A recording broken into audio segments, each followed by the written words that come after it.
Ladies and gentlemen, welcome to FCS Live on a Thursday night. This is the FCS Live Talk Show, our very first edition. We're going to see if this is something that is interesting to fans, to teams, maybe even interesting to us. We'll see.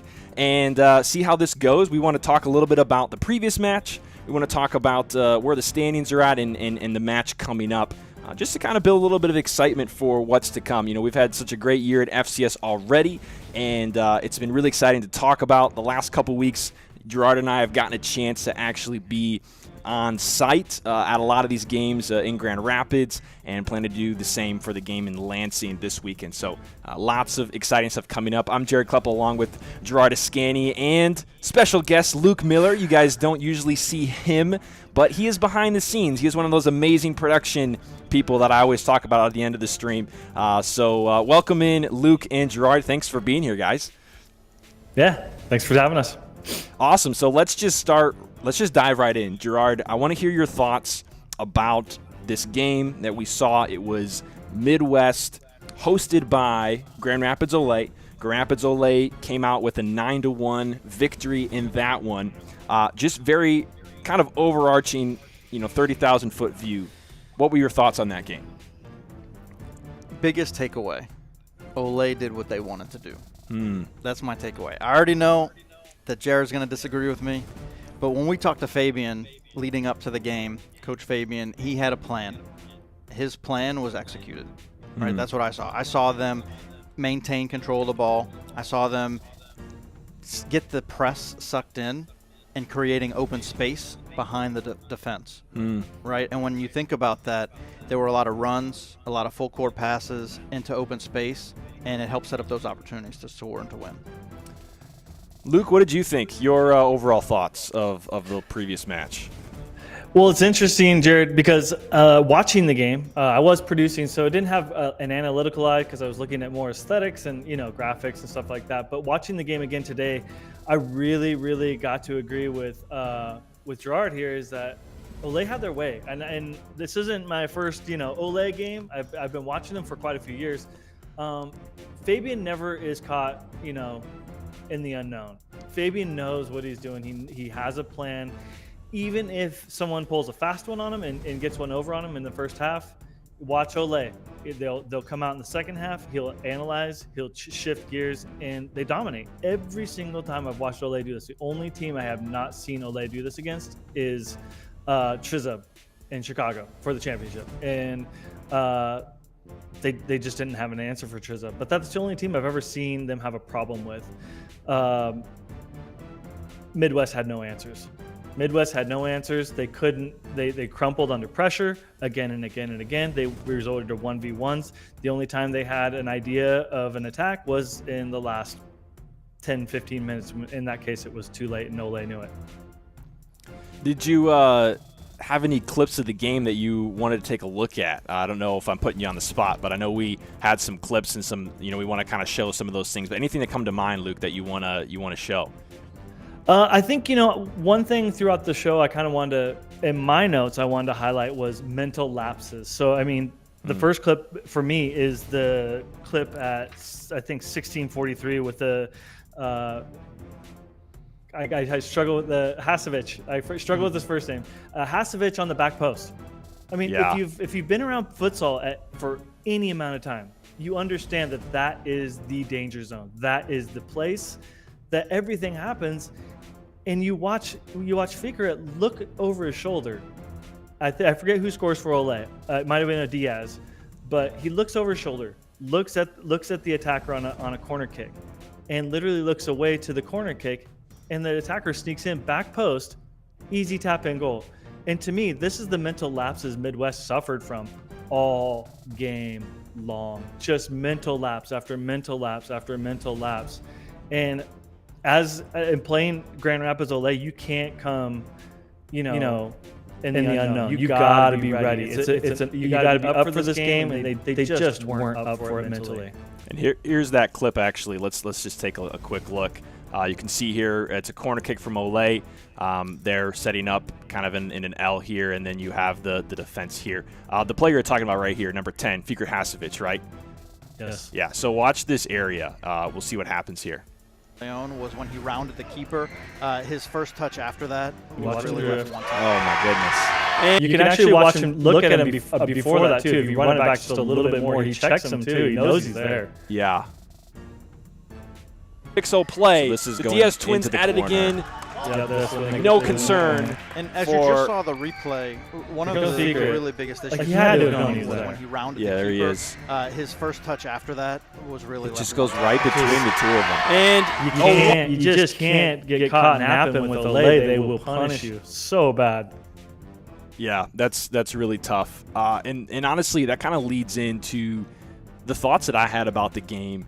I actually don't necessarily disagree with you guys, because I do think, Ole, they won 9-1, right? They did a lot of things that, they came out with the result they wanted. But from my perspective, what I saw watching that back, I was actually very surprised. I really felt like Midwest lost this game and Ole didn't win this game. Like, plays like that one that we just saw, that one was one of the more extreme cases. But I actually didn't even get to the end of the game going through it. I think I had like maybe 5 minutes left. So I think I missed the last goal. But of all the goals scored by Ole, the only goal that I really felt like wasn't given to them by a defensive lapse or by bad positioning, or maybe it was just they were tired. It seemed like it could have been just a poor effort, but I know they were running only 2 lines, and that's, it's really tough to say that. Like, Ole was running 3 lines, so it could have just been fatigue.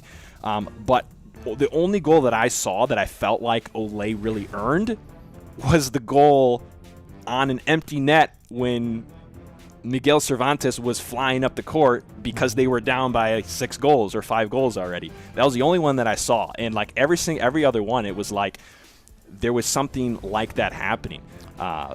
It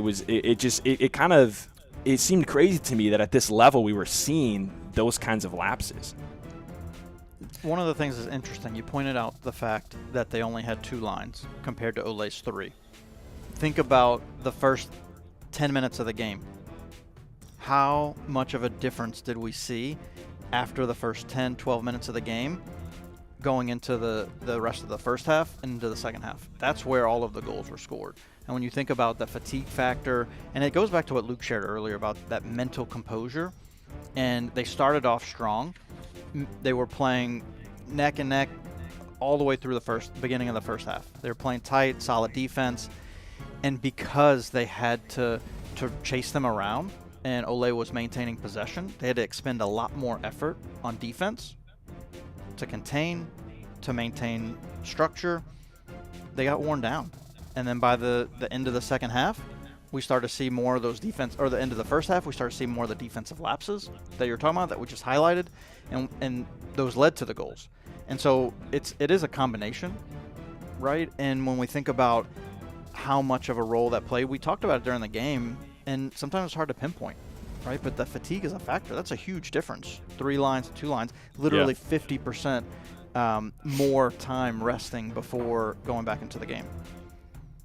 Yeah, I do think that played a factor for sure. And actually here, this clip, this is the first goal of the whole game. So we're at 12:57 approximately. So we had 7 minutes of no goals. And really that first 7 minutes, I think there was chances on either side. I think both teams were kind of jockeying for that upper hand, and we were seeing a pretty solid game. And there were actually some times I felt like Midwest had the upper hand. But let's take a look at this goal. So this is also a set piece, and it's almost a corner. You got two players here, kind of as a wall, but really just one in front of the ball and one, guarding the man here. I believe it's this player that ends up scoring. But to me, it was crazy just the amount of time that was given. Let's take a look here. Off the line a little bit, Johan Vasquez has to bring it back. That's Jair Real. Number 99 for Grand Rapids. Ole, and his strike is going to find the back of the net. I took notes on this goal, and you can watch it happen. Midwest get caught with their pants down on the defensive switch. You can watch the handoff, and the handoff is not good enough. They have to be more crisp on the defensive switch. Jair Real finds the space in between two defenders and shoots. With a team like Ole, they're going to exploit you on that every single time. Watch the switch. So there was that switch. Let's take a look at it again. He gets the ball. He cuts to the right. There's a switch. And, I mean, honestly, that's Anthony Leon Garcia, number 12, who takes him. I didn't really feel like the switch was that bad. I mean, here it is. He was right in front of him. Like, he recognizes it, and he's going this way. But he doesn't continue, and he gives this little space, and maybe that's just hard to judge because your back's to goal. But he gave him this little space right here, and gets a step on him, and then it just kind of it's a good shot on goal, where it needed to be. Kind of got past him. But I feel like it's – go ahead, Luke. Oh, I was going to say the switch isn't bad, but I think the lateral movement of the switch isn't bad. The part that was bad for me was the vertical movement, his spacing towards him. If the defender is closer to the attacker at that moment, he's going to be able to stick his foot in and make that tackle and not let him get across him. This is another note I made on Midwest, is that their pressure wasn't good enough. Their pressure was not good enough. If you watch Grand Rapids Ole time after time after time, if Midwest did anything but face forward, as soon as they turned to the side, they turned backwards, the space was closed. Not just closed like a little bit, they were on top of them. The pressure from Ole was so great. Midwest gave way too much respect. They backed off. They let Ole play. They let them do whatever they wanted, and they lulled them to sleep. They lulled them to sleep into their little triangle, and then made passes to the back post and just scored easy goals. One of the things, and just going back to the video we just watched, when you look at the defender that was inside of the arc, Daniel De Leon, one of the things that has made Jenga so successful is the way that they lock down the central area of the court. And he wasn't in a defensive position. And so that's a ball that we've seen, and this is what we've seen throughout the game with Ole. We've seen it time and time again with Jenga, is the defenders putting their body on the line and blocking the ball before it ever even gets to the goal. And that's an opportunity right there when I think about lack of defensive structure, lack of mental focus in that moment, is as a defender in the arc, how can you be more prepared to assist the team and to help out your goalie when there's a shot coming on goal? And when we saw the replay, Daniel Dillon didn't actually have any reaction to it. The ball just went right by, right? He watched it go by. And so I think about that. And so that's one of the other factors of why I would think that Ole really earned this victory, is because of their commitment to the defensive end. So they had continuous commitment defensively. Their structure was sound. They covered each other well. They put their body on the line. Like, some of my favorite plays were watching Sammy Esquivel sprint up the court after they had just lost the ball and make a sliding tackle to save a potential shot on goal. And that happened a number of times. We talk about Johan Vasquez. He's somebody that goes unrecognized often. He did a fantastic job. Like, it's one of the standout players. I remember on stream you were talking about it, and literally as you're talking about it, he did it. Yeah. And so it was really cool to kind of see, again, going back to the conversation we got to have with Fabian Rodriguez before the game. Fabian shared that was a player to watch for that specific reason. Yeah. And so for me, as a fan watching the game, it was really awesome to see what Ole wanted to do being acted out, regardless of how Midwest showed up, right? And I know that they had opportunities as well, but to really see that Ole did do what they wanted to do, because you can't control the opposing team. You can't control what they do. Right. You can only control what you do. And so regardless of how Midwest showed up, Ole was able to execute their game plan. And that's the thing that, I really do think that Ole absolutely did what needed to be done to come away with a win. But the thing that I felt like is I felt like the way that they played, it was, and I'm less familiar with watching them play. And Luke, maybe you've seen them a little bit more in recent years, but I felt like what they did, it was like baseline futsal for the FCS. Like it was they like all the things you guys are saying, like I think is 100% true about Ole. Like they were collected on defense. They accelerated the game and gave Midwest less time. And so what was surprising to me is that, like you were saying, Luke, there was lots of goals that were very easy, kind of like tap-ins, back posts, and it was like they were. It makes me think of this. When I was younger, I played ping pong. I still play ping pong sometimes. Maybe I'll play one of you guys someday. But when I first started playing, I was just like 100% defensive player. Like because I was just trying to get the ball over the net because I wasn't very good. And it kind of just evolved that I was just a very I would play to make less mistakes than the other team. I would play to try to get them to make a mistake, and I would just play very conservative. And that's how this game felt to me. That it was like Ole was playing the baseline. And they were doing well, and Midwest was getting chances, not finishing, and they would finish the chances that they got. But the chances that they got, when you go through them one by one, it's this was given to them. This was a mistake. It's different when you're watching a player really create a chance, create a lot of space and really create a chance. You're like, okay, this player, in this play, it was the defense played well and the offense played better. But I felt like almost all the goals was the defense just made a mistake, and it was a very costly mistake. I actually have, so this is goal number 2 here, and this is almost the same. The way the goal happens is almost the same exact place. It just doesn't come off of a corner. So take a look here. So it's a giveaway, right? But Midwest still has numbers, right? They have 3 around the ball. So it was a giveaway, but not really a true counter because they have defensive numbers. And this is I can't remember who it was. I can't quite tell. But he finds Danny over here. Go back a second, because one of the things that I think is interesting, because we already saw the situation where Fikret was playing in a position that was really lackadaisical. Yeah. Right? Really not understanding where he needed to be. And so think about this right here. Because what does this do to Anthony Leon Garcia?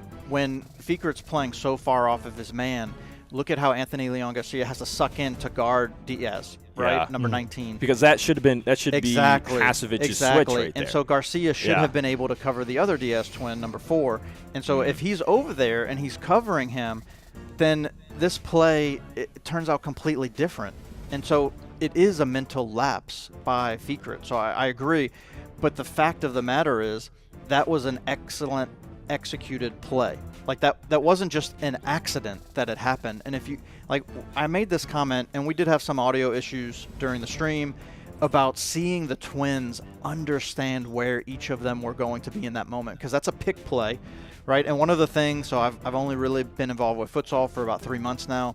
One of the things I continually ask myself is, why don't we see more basketball-esque plays in this sport? Because of the court size, because of my background in basketball, that's what I'm always thinking about. And so I see that they're doing exactly that.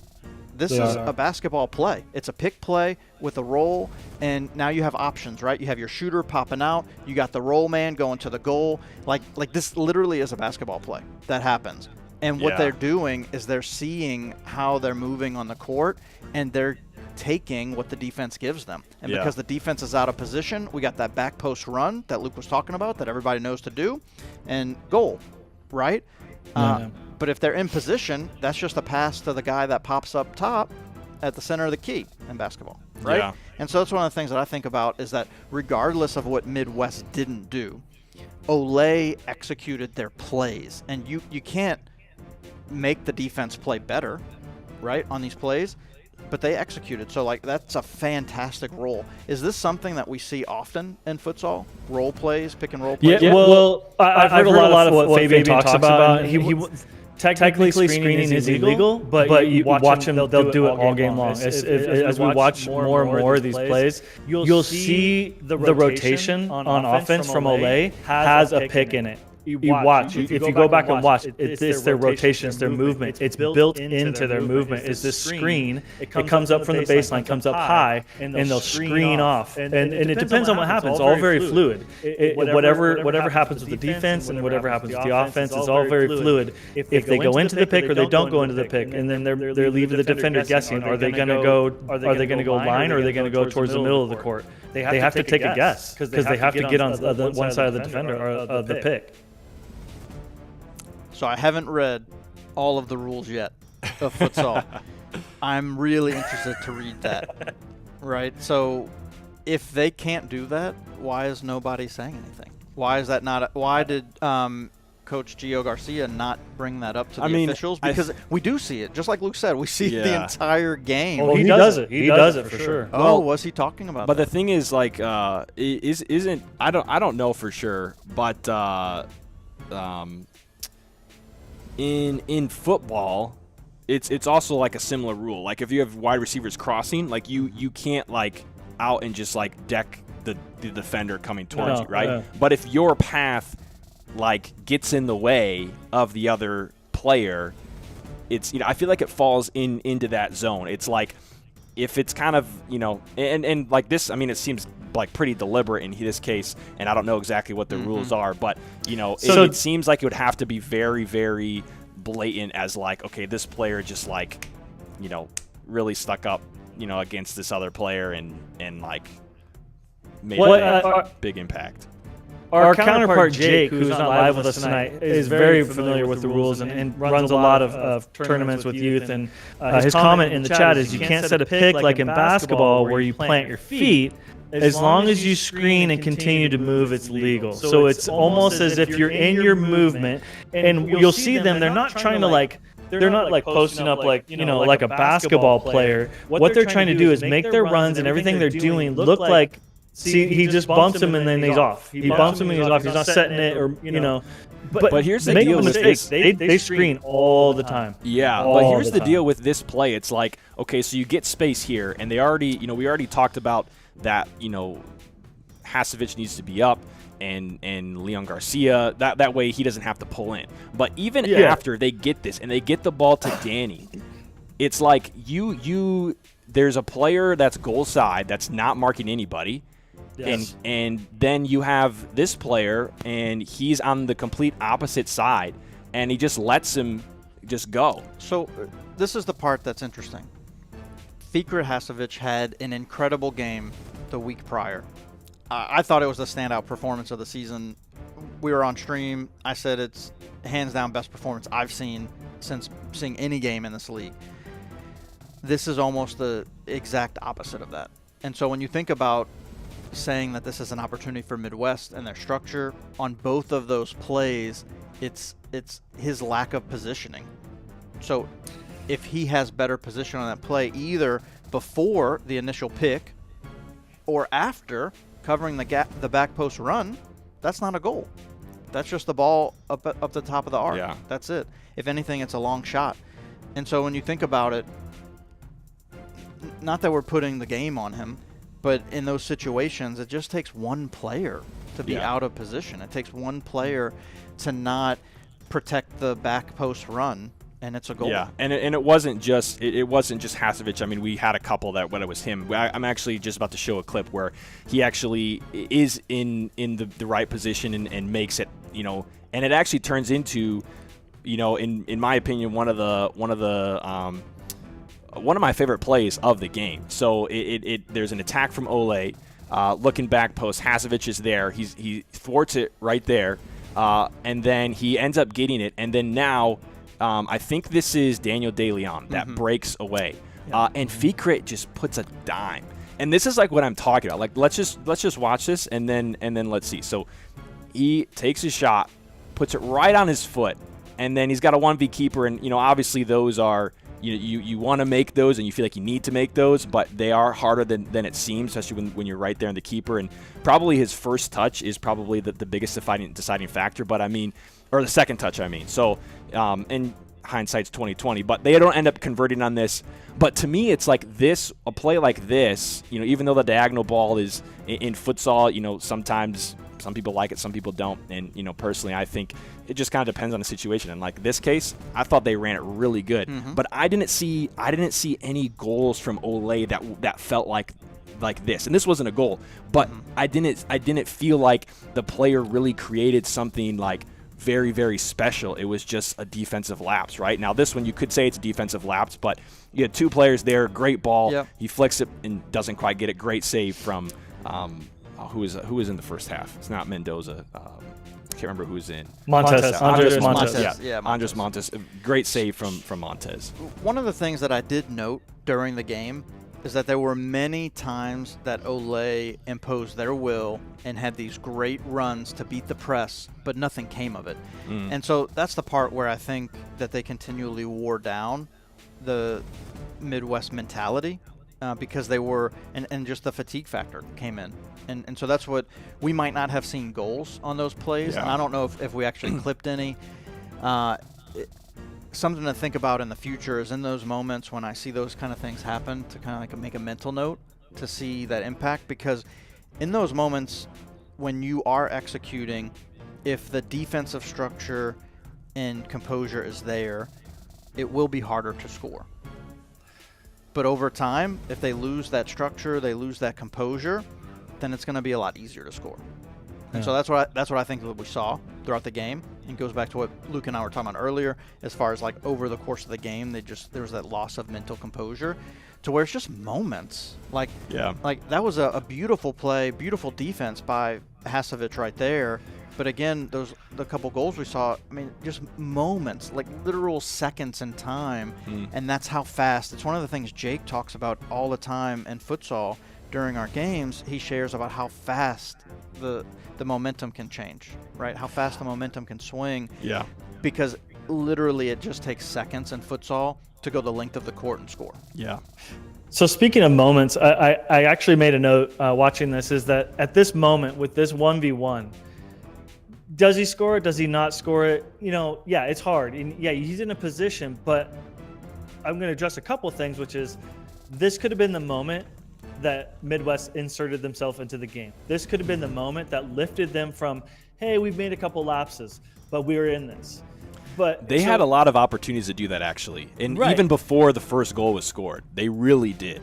They did. But I think, this speaks to a larger point that I want to make, but that if they convert there, that makes that momentum shift for Midwest. But also, I made a note towards the end of the game, which is Midwest needs someone on the court. They need that Jeremy Klepal. They need that Sammy Escobar or Lito Escobar. They need that leader. They need that on-court presence. And sometimes for Jinga, it's that Saturo, he gets out on the court and does things. And they're not necessarily the best player, but they are that stalwart. They are that rock that everyone clings to and says, if they're doing it and they're saying this, I trust them. Like, hey man, you're not doing it. You need to, like, right now step up. Like those people that can say those types of things, and the players can receive it. I really feel like in each team, any sports team, you have that rock. You have that voice on the court. I just don't think Midwest has that yet, and maybe it's due to maturity. And like I said, I said this last time, I think they're a team to be dealt with later on down the road. They're finding their identity, and I think some of these guys will get their reps in, and they'll be that type of player. I just think they're too young to tell that yet. So that brings us to just taking a look at the result of this game. It was a 9-1 victory for Grand Rapids Ole, and this is where the standings are at right now. Grand Rapids Ole in complete control with 5 games played. I'm just gonna can I zoom in on that? I guess maybe if I do this. Nope, can't do it. Oh, maybe I do it this way. Aha, I can. Nice. Technology. Yes, you just have to find the right way. So Ole definitely in the driver's seat with only 5 games played, and 4 wins, no losses. That one tie against Midwest. Midwest United right behind them with 7 games played, and they have 13 points as well. And this just kind of really shows the result of how this past game, we talked about the winner kind of takes control of the table. They have the upper hand on the table, and there you see it. It's clear. They're 1-2 right now, according to the table right now. Not all the teams have played all the same number of games, but they're 1-2 right now, and kind of the teams to beat and to match up with as it stands right now. That's what I'll just say this. Going into the last 2 weekends, we went up to Grand Rapids. I was entirely impressed with the atmosphere at both of the arenas. But what really stood out to me even more was how impressive Ole was. That's the part that I took away from it. I was expecting a really tight match between Midwest and Ole, and so I was surprised. I was caught off guard because Lansing City played Ole really tight. Lansing City played Midwest really tight. Midwest played Ole really. They drew the first game of the season, and so when you think about the expectation going into that game, and then to see what they did right after what they did to Jenga, right after what they did to Lansing City. At this point, the only team that I think that can keep up with Ole is Detroit Imperial. And so that's the part that's kind of interesting because you see Detroit Imperial a lot farther down the table, but they still have 2 games in hand. And so those are the 2 teams that I think about that the next time they play is going to be really exciting. I don't know if we'll be able to make it to Detroit for that game because Lansing City has one, but I really want to watch it. I'm hoping that we can work things out. We can maybe see both of them at the same time, or at least have them staggered so we can broadcast them. But that's going to be an exciting game because I would like to see more of a challenge to Ole. And the team that I think gave them the best challenge so far this season was Lansing City. And Lansing City just didn't have the creativity to come through at the end. And it's one of the things that I think they've been missing all season. They've had a lot of injuries. Jack Fisher's missed a couple of games. And so not having your premium top-tier goal scorers and creators every single game and having to rely a lot on Jeremy Kleppel has really hurt them. And then Trezor Crispain's been really great, but he's missed some time. Luciano's been great, but he's missed some time. And so I think about how that's played into it as well. But right now, Detroit Imperial and Ole are really the ones to watch out, in my opinion. I think I want to allude to a couple of comments in the chat from Jake. We were talking about something else earlier, but I think this can speak to the table now, which is the beauty of Ole and Fabian's strategy. Trust the process and patiently wait to make your moment and your strike.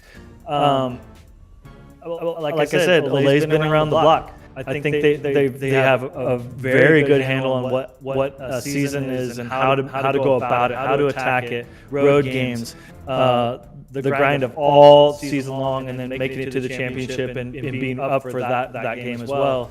I see a team like Midwest that doesn't look like they have that kind of experience under their belt. Jenga's pretty fresh. Detroit still a young team. Lansing has a lot of young guys, but they do have a solid leader with Jeremy.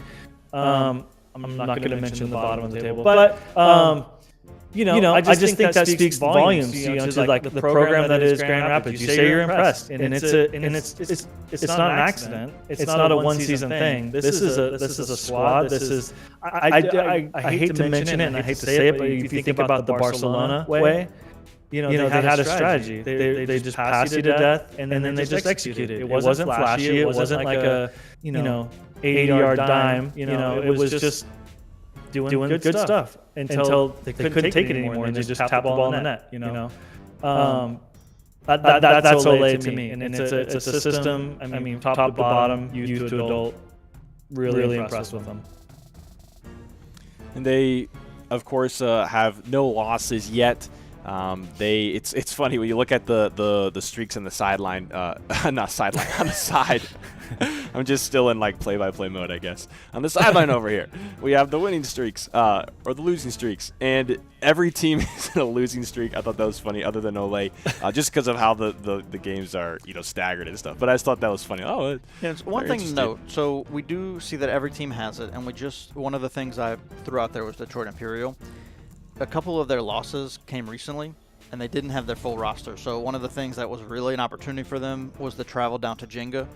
And it's one of the things that we've seen in this league, that travel, even though it's roughly 5-6 hours for some of these teams, is really challenging. And so they didn't have their full coaching staff. They didn't have their full assortment of players. Yeah. And then even in their last game, they didn't have their full squad against Midwest United.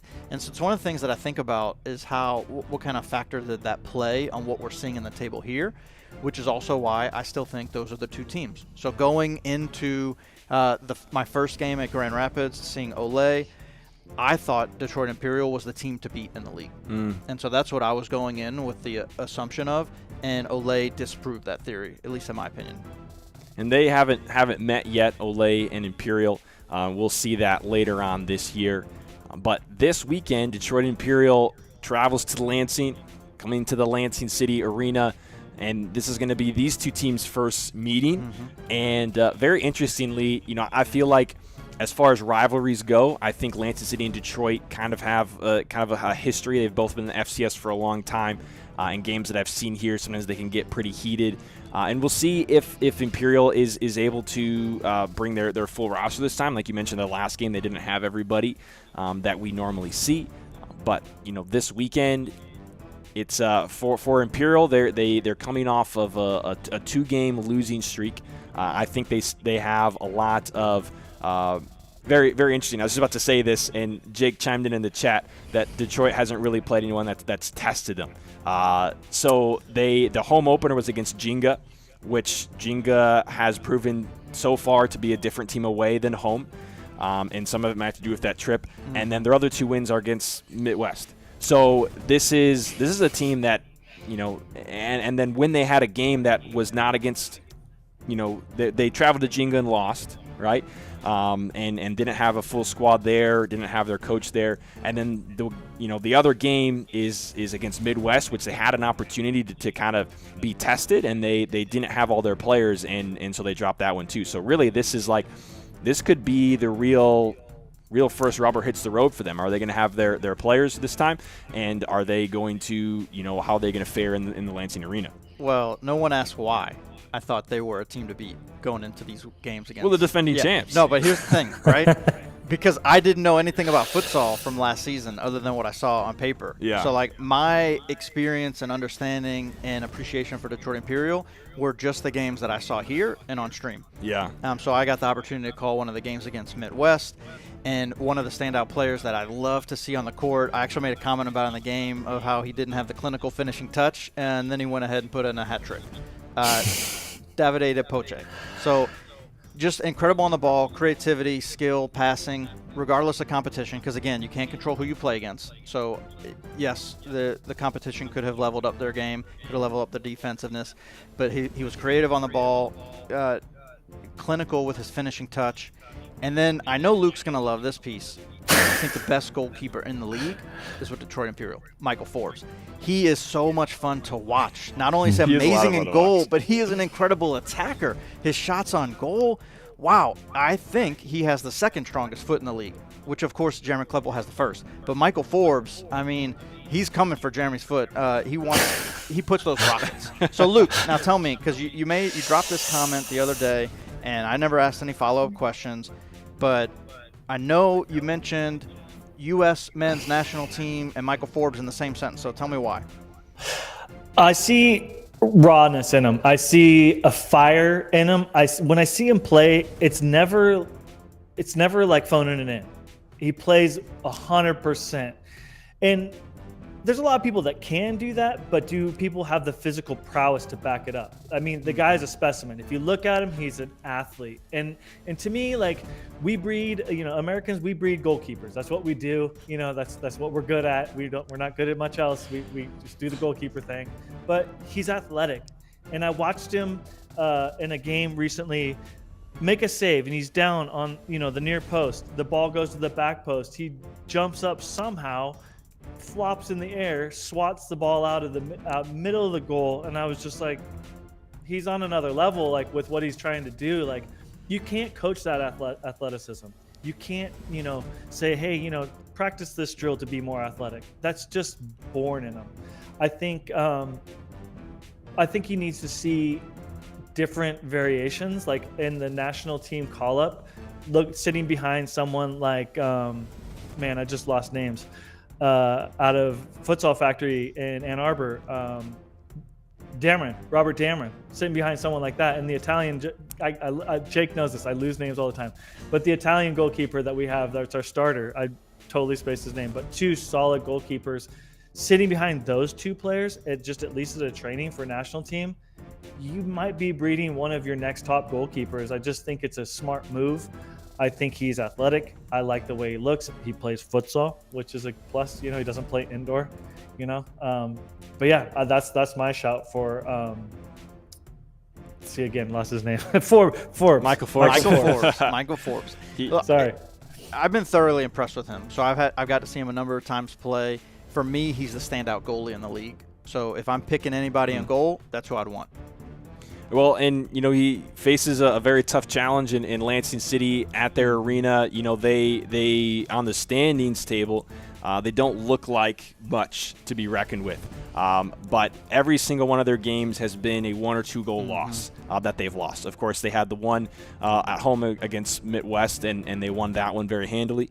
But the other games have all been losses, 4 of them, and every single one has been by 1 or 2 goals. And coming into playing at the Lansing City Arena, I mean, the last time Lansing played there against a team that was not Midwest was Midwest United. They went down 6 goals, and then the rest of the game, Lansing came back and was only a 2-goal game at the end. So what are you excited for to see Detroit come and play in this environment? I mean, thinking back to that game against Midwest United, that was so exciting.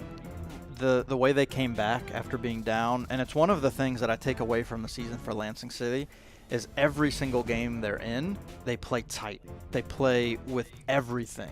And that's what really drew me into the sport of futsal, is seeing Lansing City play, so I am a little partial to them.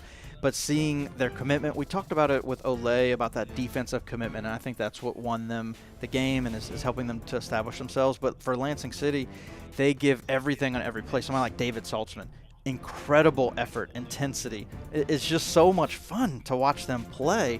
And it's one of the things that has been a little frustrating to see how many injuries have come up, how many times players have missed or been suspended, or the different things that happen throughout a season that cause your full roster not be available. And I just want to see them be healthy, and I want to see the best team come out, because I do think at full strength they will contend in this league, and they will have an opportunity to make it to the playoffs and potentially go to the championship game. What do you think, Luke, about Lansing City's season so far? I've shared these thoughts before, so they're no secret. I think I've shared this on Jake's show, but that they're not the team you see on paper. They're not the team.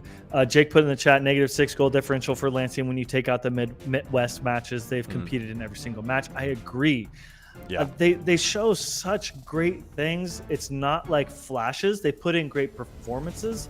I think some letdowns with some younger players like Luciano in front of goal, some missed opportunities.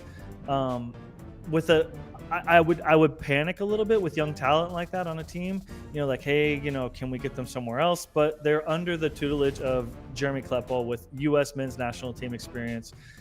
It's gonna happen. They're gonna come out and have a game. You know it if you've played sports, that you eventually have your game, and it's what grabs it. It's what you go, okay, now I got a taste. Now I know what it's like. That's what it's supposed to feel like. I think they just need a couple of those reps with this squad and that chemistry. They're not far off the mark. And I just feel like, sports, they're cruel sometimes, and results are really cruel. You lose your mind a couple of times and lose a mark, and they score, and that's the game-winning goal, and it's over. When you've put in, a full, 39 and 30 seconds game, and you have a couple of letdowns. But I think Lansing, this game, they're going to fight for it. I mean, it's going to be tooth and nail. I don't think if they don't come out and challenge every single ball like their life depends on it, I don't know what they're doing. And I'm going to call Jeremy and say, what are you doing? Maybe not. I'll just tell Jared that. But, like, this is it. To me, it's last chance saloon.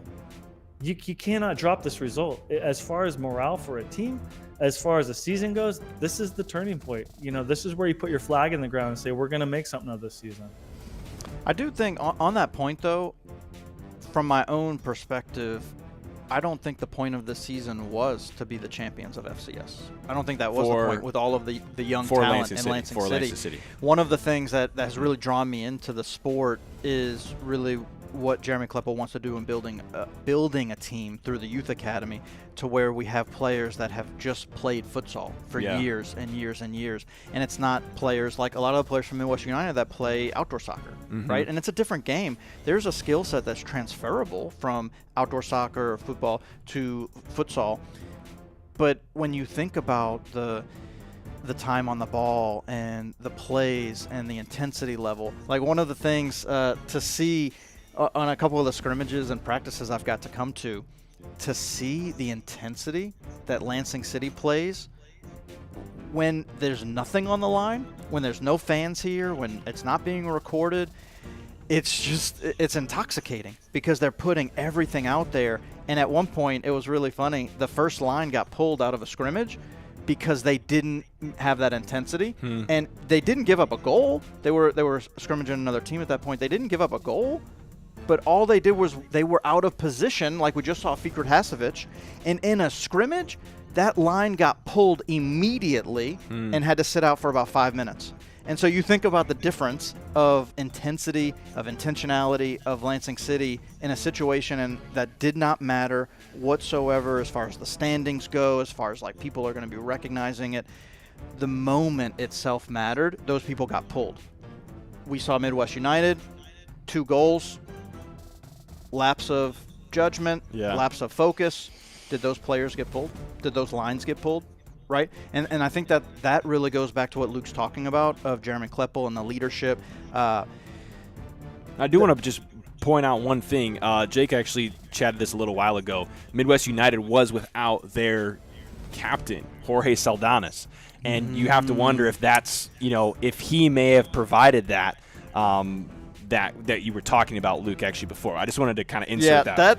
That is such a call out. Jake always has the goods. He always brings the knowledge. Oh yeah, love it. Love Jake. That's a fantastic call out because it goes back to what Luke was sharing, right? Not having that leader there. Cole Russell was not there as well, too, right? And so those are 2 players that were really key. And I think back that leadership role plays so much of a part, not only on the court but off the court. How are they helping the players to remain focused? Because a game can change in just seconds. And so if you lose that mental edge just for a few seconds in futsal, the momentum has completely changed. So going back to that goal that De Leon missed, if he remains sharp in that moment, it's 2-1, and they've recaptured a lot of the momentum that they lost. And that's a different game. Yeah. That's a different game. Right. Yeah, so that's a very interesting thought. Saldanas not being present, how that changes the dynamic of the game. And you also mentioned Cole Russell was absent that game, and those were 2 players that we saw have an impact on the previous week against Lansing City as well. So, those are definitely a key, some key missing components for their team. But this weekend, I'll be interested to see, if Detroit Imperial has their team back. If they're going to be bringing it, I expect them to bring the players that we usually see, and it's kind of a rivalry match against Lansing City here in the arena. The atmosphere should be fun. Hopefully, there's no fights. I'm really excited to see that one.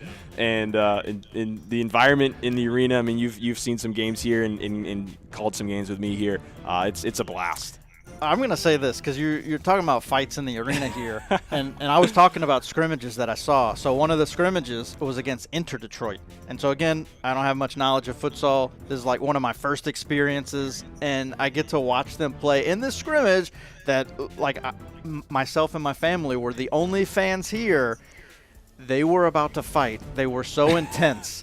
Like, it was out of control how much effort and intensity they were putting. Like, I almost couldn't believe what I was seeing because I follow professional sports my entire life. I worked at a professional level as an official for over a decade. I've never seen grown men give so much for something that did not matter in the standings, that was not earning them money, was not their career, was not, it's one of those things where in that moment I was like, wow, this sport is incredible. Like, this is unbelievable, and I want to be a part of this. It was that game against Inter Detroit. Wow. That's that exhibition. Yeah. That's it's an amazing. exhibition game, Yeah. and I'm like, wow, how do I get involved? Yeah. How do I help out? How do I support? How do I create awareness? I started inviting everybody I know to these games and coming out and helping And then out. 1 week later. Yeah, then here they give me the headset, and it's like, wow, what's going on? But just to see how much they cared about it, like how much effort they put into it, and a lot of people recognize David Saltzman and what he does. And in a lot of ways, he's a standout in that regard. But it's really the entire team. Yeah. I don't know that I've ever seen those moments like we've seen from some of these other players. I don't think I've seen those moments where they've lost that intensity. They might have been in the wrong spot. They might have done the wrong thing, or they're learning. And I think that's the part that Jeremy Kleppel's doing a fantastic job with. They were in the wrong teaching them. spot about 6 times early in the game Yeah. against Midwest. Yeah, that's true. And look, Jeremy's doing a great job of developing them because, again, that's why I don't think going into the season their measure of success was on winning a championship. I think their measure of success was continuing to develop as a team and continuing to build something that's going to withstand time, because it's really hard for these futsal teams to maintain a consistent player base year in and year out, because there are other things. There's outdoor soccer, there's clubs, there's leagues, there's colleges, there's professional, like we talked about earlier, the indoor soccer. So like there's so many different things that we need to maintain possession of these elite players, and so I love to see what Lansing City's doing in building that in a way that Luke talked about with Olay. The reason they're successful is because they built that culture where they build this, where these players have played together for so long. We talked about that during the stream. These players have played together for over a decade, and that's what you get with somebody like Drew Barney and Jack Fisher. They played together for a really long time, and we haven't really got to see them play in this season together. Yeah. And that's frustrating, because when you look at their record right now, they're 1-4, but we haven't had the full roster available, I don't think, for a single game, possibly only against Midwest, right? And it's one of the things Jay called out in chat, that might not have been the best test to see where they're at. And so I want to see a full lineup with Trezor Crispane running the pivot, Kleppel back at Fixo or on the wing at Ala, and then Drew Barney and Jack Fisher in the game. Yeah. Like, that's what I want to see. I want to see that lineup against any other line in the league. Yeah. And I think that line is actually the best line in the league. Wow. He said it. Hey, hot He take. said it. Hot take, best line in the league. Which you haven't seen yet. I have seen it. Oh, but not in a game. I've seen it in the scrimmages. In the scrimmages, and I've gotcha. seen a lot of it. So Yeah. like that's the part I have an intimate knowledge of it. Yeah. Because a lot of people might not want to watch practice. A lot of people might not want to watch the scrimmages. But I'm watching how they warm up. I'm watching how they talk to each other. Yeah. Drew and Jack know each other really well. So the same way we just saw the twins, what made them successful on those plays that we saw was that they knew where each other was going to be. That's what Drew and Jack have. Drew and Jack have that awareness. So Jack is so much fun to see on the ball. Yeah. His creativity. I talked about Davide De Poce, and he's such a great artist out there. And that's what I see out of Jack Fisher. But Jack Fisher's a much younger player, right? So he hasn't matured to that level to where we see it consistently. But he's also missed some games, right? So, but I think that's the level of creativeness that Lansing City's been missing in some ways.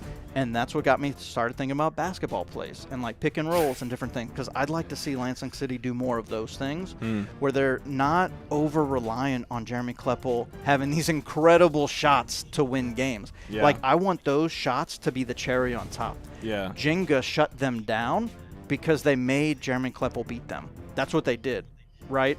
They made Jeremy Kleppel beat him. I think he had over 20 shots in that game. He had a lot. A lot of shots. Yeah. And Jenga was just putting themselves on the line, and they locked down the center of the court. And so it made it nearly impossible for Lansing City to score. And because they didn't have their full roster available, they didn't have the creativity on offense available, and then they had to rely on Jeremy Kleppel to score. And that's tough. But it's a young team. They're developing. That was early in the season. So let's see, coming out of the holiday break, they're starting to get back to full strength. It's going to be really exciting to see. I don't know yet. Do we have the full roster available? I don't know. Yeah, we won't. That's know what I'm hoping for. That's we what won't know. I want to see that line. Days, That's the line that I want to see against Detroit Imperial with Michael Forbes flying the keeper.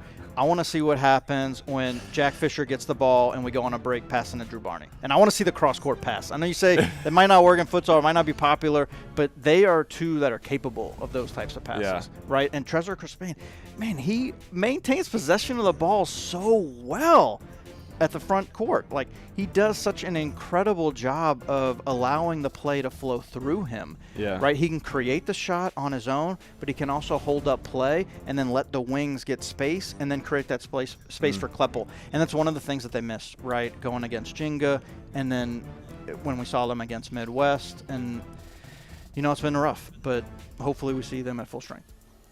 So, Luke, tell me, as we wrap up here, your outlook and thoughts. What do you expect this weekend with Detroit coming into Lansing? Detroit is always going to be one of those things where it's my Detroit bad boys. We've talked about this, and I know we have our differences in opinion, but I honestly, should you fight in a game? No, of course not. You shouldn't. But should you have this like swagger about you and this identity about you? Yeah, I think you do. I think Grand Rapids Ole has their identity. I think Midwest is working on their identity. I think Jenga is making a strong case for their identity with this season performance. I think in a way Lansing is searching for an identity, but Detroit definitely has wrapped their identity up. Can they harness that identity to win games and not a bunch of extracurricular activities? That remains to be seen. I expect them to bring it to Lansing Arena. And again, I'll say with Lansing, if you don't see a Lansing that is savagely hungry to win a game, I'm not sure what's going on. Maybe it's like beyond my pay grade, but I just see like someone like Kleppel saying, okay, guys, we're putting our foot down at this game. This is where we say that enough is enough. We're going to fix the mistakes. We're going to have our game. Maybe we get that bit of luck, or maybe we get those opportunities. But we're going to do everything within our physical capabilities to make that result happen. I think you're going to see a hungry team. I'm gonna make a hot take. I say Luciano with a hat trick. Luciano Cernuda. I think, if you can get someone like one of those kids on fire and take the pressure off Jeremy's going to score even more. Because if they're worried about Luciano, they have to be worried about Jeremy. They have to be, it takes it to more of a dimensional game. When it's one-dimensional, like Gerard said, it's kind of easy to guard. And I was going to make this note about Midwest is they're kind of standing around. You're easy to guard. I did that with my U10 girls. I was like, stand here. How easy was it for me to guard you? I'm like, now run all over the place. And I chase them around. I'm like, it's harder to guard you when you're moving. It's pretty simple physics. So, I want to see a hungry Lansing. I want to see Detroit keep a lid on it, but take it right to that red line limit. Well, I think it's going to turn out to be a very interesting game and very exciting. I know I'm excited to be there for it. And, we're excited to bring you all the action. That one's coming up this weekend on Saturday. I believe kick is – you have the schedule up? I think I want to say it's 7. It's 7? Okay. 7 p.m. Eastern. So that is a very exciting one. Can't wait for that one. And that's going to do it for us here tonight. FCS Live during the week. Talk show on a Thursday night. How about that? I'm Jared Kleppel, Gerard Iscani, and Luke Miller. Thanks so much for tuning in.